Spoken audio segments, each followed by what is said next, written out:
Bonjour et bienvenue dans cette nouvelle édition de notre stratégie d'investissement. Si la réélection d'Emmanuel Macron en France assure une continuité politique en Europe, les perspectives conjoncturelles mondiales restent ternes, alors que la guerre en Ukraine entre dans une nouvelle phase. Le scénario auquel nous assistons actuellement, celui d'un enlisement du conflit, devrait réduire la croissance mondiale de 0,5 à 1% cette année, avec une possibilité d'élargissement du spectre des sanctions aux exportations de pétrole russe. L'onde de choc de la guerre continue de retentir à l'échelle planétaire, principalement par le biais des prix des matières premières.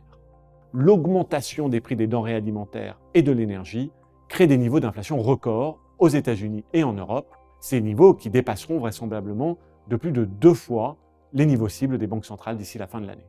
Par ailleurs, les nouveaux confinements décrétés en Chine n'arrangent pas la situation, provoquant de nouvelles tensions sur les chaînes d'approvisionnement et renforçant les pressions existantes.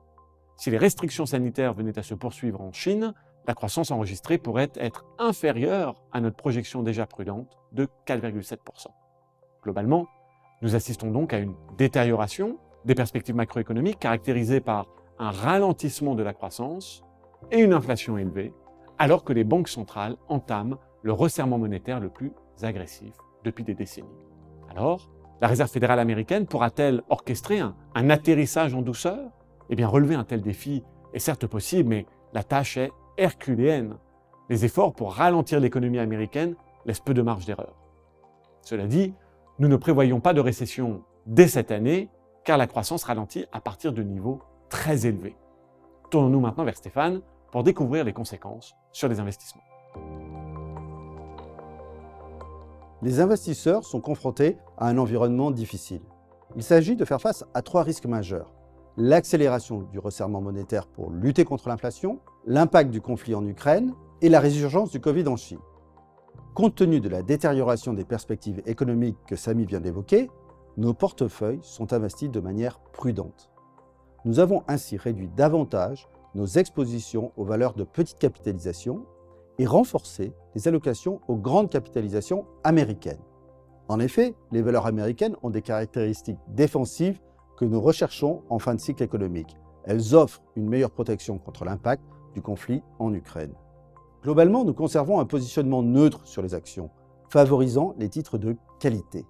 La croissance des bénéfices en 2022 devrait essentiellement venir du secteur de l'énergie. Nos stratégies optionnelles de put spread offrent aussi un degré de couverture.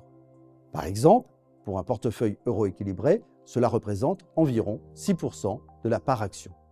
Sur les marchés obligataires, la forte remontée des taux réels américains à 10 ans les rapproche du territoire positif. Nous maintenons une allocation sous-pondérée aux obligations, les emprunts d'État chinois et brésiliens en devises locales, apportant un degré de diversification à votre portefeuille. Compte tenu de la pression sur les marchés actions et obligations, vers quels actifs les investisseurs peuvent-ils se tourner? Premièrement, les matières premières diversifiées, avec une préférence pour l'énergie, l'or et surtout les métaux industriels. Mais aussi l'immobilier européen, où la majeure partie du marché est indexée sur l'inflation et où les valorisations présentent un potentiel de rattrapage.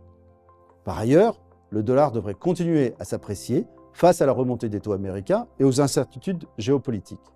Le conflit en Ukraine cristallise les ambitions stratégiques divergentes entre les États-Unis et leurs alliés, d'une part, et un ensemble de pays émergents, la Chine et l'Inde en tête, d'autre part, qui optent pour le non-alignement. Ces facteurs géopolitiques, l'inflation élevée et la remontée des taux, maintiendront les marchés sous pression. Il ne fait nul doute que la route vers une stabilisation des perspectives sera longue. C'est pourquoi nous restons prudents. Face à la détérioration des perspectives, nous privilégions les actifs de qualité qui nous permettent de renforcer la résilience des portefeuilles de nos clients. Merci beaucoup pour votre attention.